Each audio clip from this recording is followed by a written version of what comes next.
In this video, we'll be changing out the latch block on a power hold or hold-tight transport vehicle restraint. As you noticed, the shoe has already been removed. You can see our shoe replacement video on our website. But right now we're going to start removing our latch block, and to do that, we're going to take an Allen wrench and start removing all 4 bolts on the top of the latch block.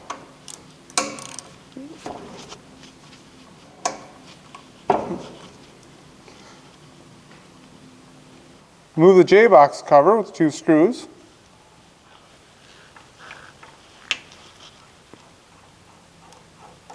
With the J-box removed, it'll gain us access to the back of the J-box. We can see there's a Romex style connector where 3 proximity switch wires go through this harness. So we'll loosen that up.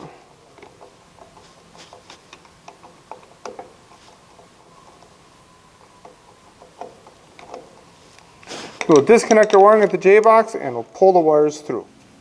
And we'll fish it through the conduit clamps that are welded to the unit.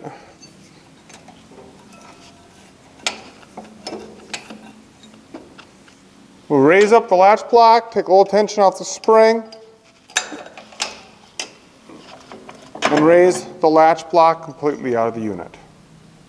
When you receive the new latch block, all your proximity switches will be pre-assembled and set to factory specs. The harnesses on the latch block will have to be adjusted and cut to size once installed into the power hold or hold-tight vehicle restraint. So install the latch block. The latch block in position. We'll have to connect the spring into the frame. Clip that in place. Take the wiring, drop down to the side.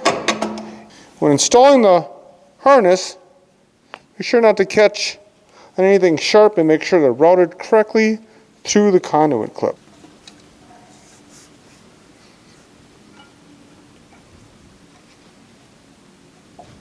Installing the wiring through the back of the restraint. We'll then slip them through the J-box.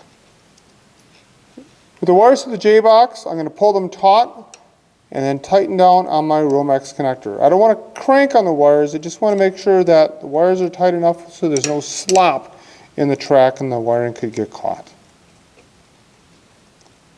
And don't over tighten the wiring in the back here also, you're just snugging this down to keep them from moving. Once you get the wires tight, we're going to reattach the J-box to the weld mix. And tighten them up.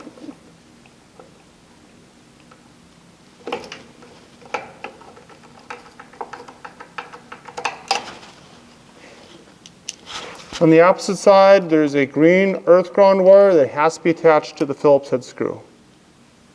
With the wiring all connected, we can now put the cover on.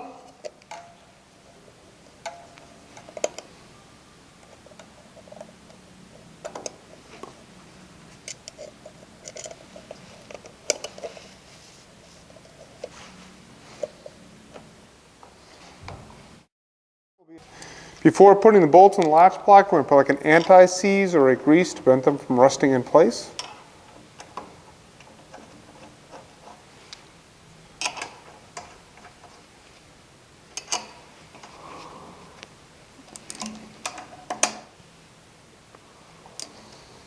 The latch block in place, we're ready to reassemble the shoe into the restraint and see our shoe replacement video.